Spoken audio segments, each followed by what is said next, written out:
Hi everyone, Comic Reviewer here. This time doing my review on issue 1 of Justice League New 52 Comic Review.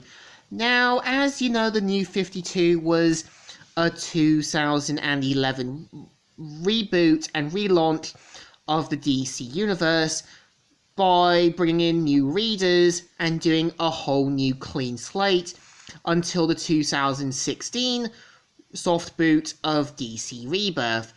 And the story itself had been adapted for Justice League War with an altered story. So the cover mainly has the Justice League getting ready for action, and instead of Martian Manhunter, we have Cyborg. And the story starts off 5 years ago with a sort of task force trying to take down Batman, and Batman sort of running from them saying, "Then bring them both down." And with Batman sort of dodging off the bullets while his cape's being torn to shreds. And we see how Batman goes, "Idiots!" And of course, we see how the Parademon looks on, tries to flee, but Batman managing to rope it by the leg and go through. And him saying, "What were you doing at the docks? Talk before I..." And we kind of see how it reveals itself to be a Parademon and beats Batman to a pulp until Green Lantern shows up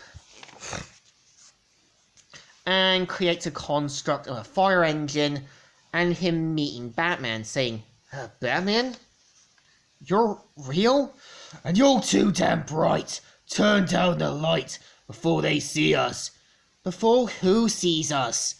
And of course, we kind of see how they try to shoot down both Batman and Green Lantern.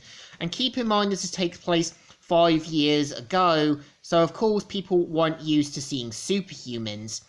And of course, we see how the Parademon attacks from behind, and we see how it lets out a powerful energy blast that shoots down some of the choppers.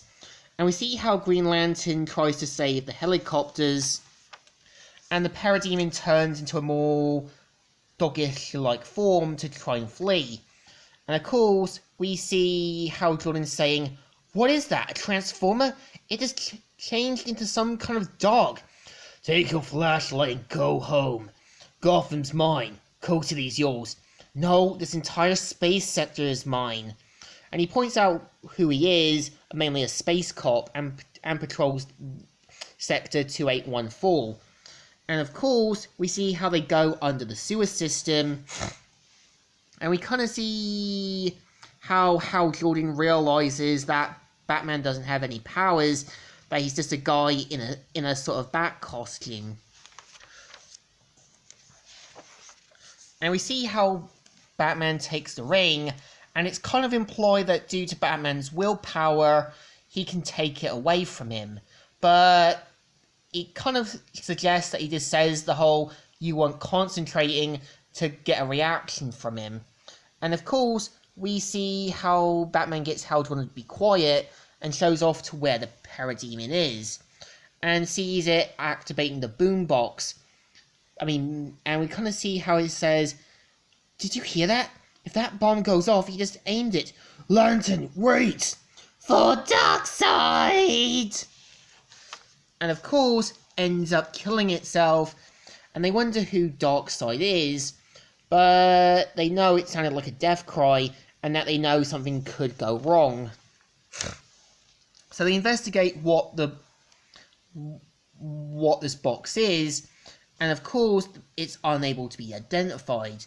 So they kind of think it might be connected to Superman, and decide to go there into Metropolis to do some investigating.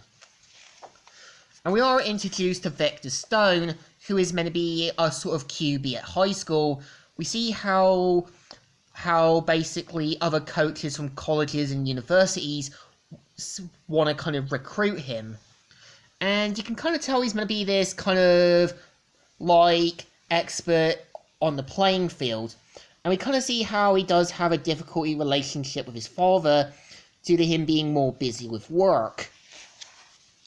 And we kind of see how everyone wants to kind of recruit Vector for their colleges and universities.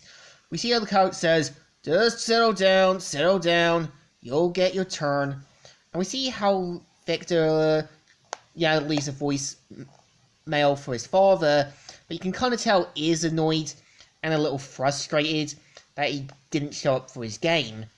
And we see how they get everyone to look outside and see that it's Green Lantern's jet. And one of them says, your dad studies them, doesn't he, Vic? Kind of. What does he says about superhumans? He doesn't talk about them, not to me.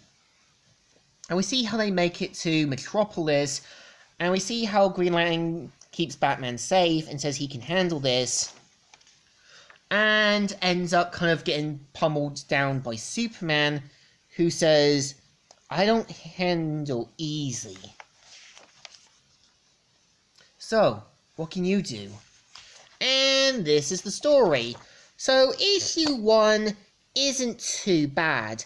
Again, it's the first part of the whole Justice League origin story, and for the most part, I would say having Darkseid be made as the first villain does make sense, as it's kind of how the Justice League dealing with a sort of alien threat, which we did see with Starlord the Conqueror, and did kind of see this before with most Justice League team-ups dealing with a kind of alien threat.